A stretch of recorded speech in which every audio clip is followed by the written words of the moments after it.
from the participating countries to the decade and international organizations, dear colleagues from the Roma and mainstream civil society. First of all, please allow me not to be attracted to the hot potatoes, which is currently representing the crisis of the Roma situation. Let's call it the Roma situation in France. I'm not a judge, but I know one basic thing. The EU law is applicable and mandatory for all member states. I'm not a judge to decide whether paying someone in order to give up of one of their fundamental rights, and the right to the free movement of the citizen. One of the 4 fundamental freedoms in the European is right or not. I'm not a judge also to decide whether the fingerprinting and deporting large groups of citizens identifies on the basis of their ethnicity is good, it's lawful or not. All I know is that I'm confident that the Commission, as in its capacity of guardian of the treaties, and the community judge, le juge communautaire, will decide this in a wise manner accordingly.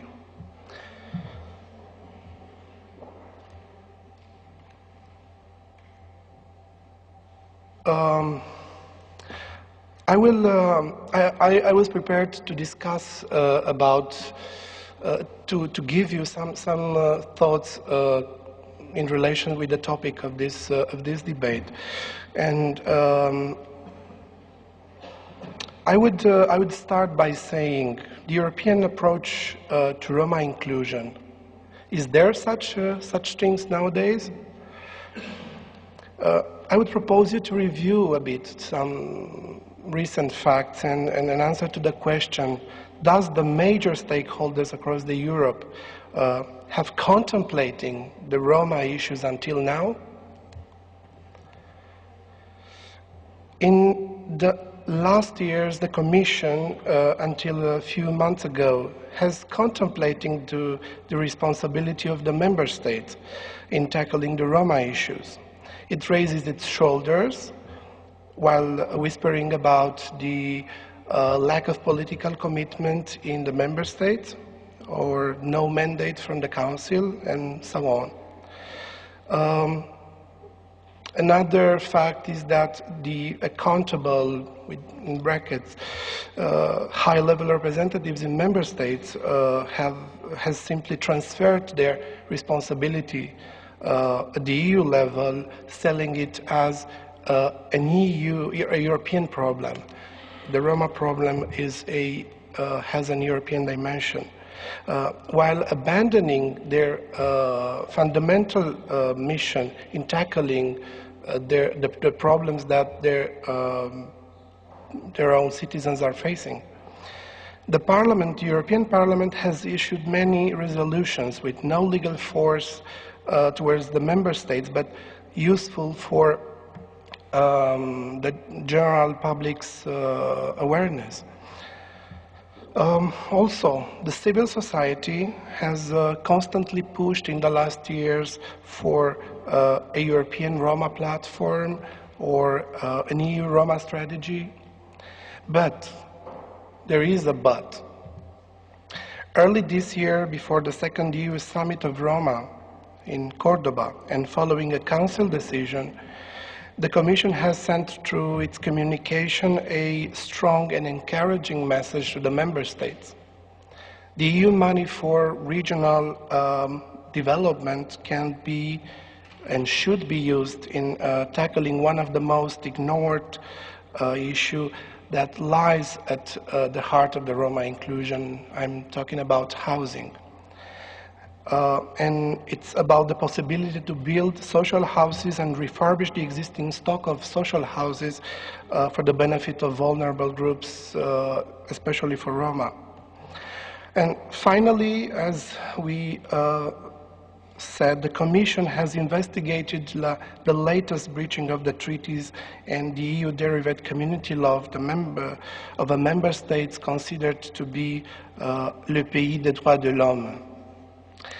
But coming back to the food for thought in this debate, in order to be able to talk about a European approach of the Roma inclusion, there are still major challenges I'm proposing to you that member states are to face.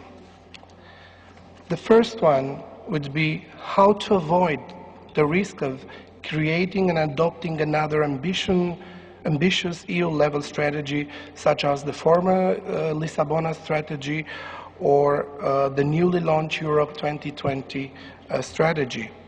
The experience showed that without adequate funding, without political will and expertise at the national level, we will be a witness of promoting but slogans. The second challenge I'm proposing to you is represented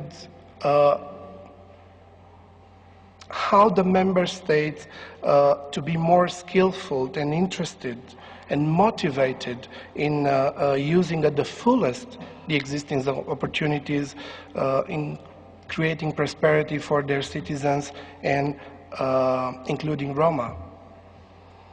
The third challenge is how to mainstream the human rights and especially the gender perspective and respect for the fundamental freedoms in all the social policies which are to be developed in the member states.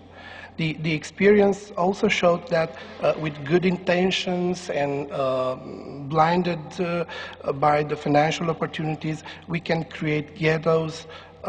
We will feed an exclusion circle.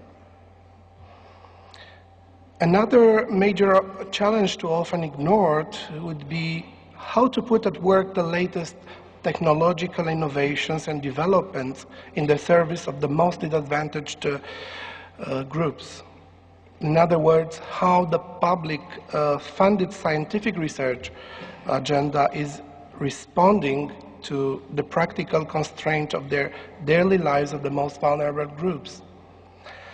Last but not least, maybe some of you are tired to hear this, to what extent and how the existing Roma expertise will be fully involved in shaping such strategies at European level.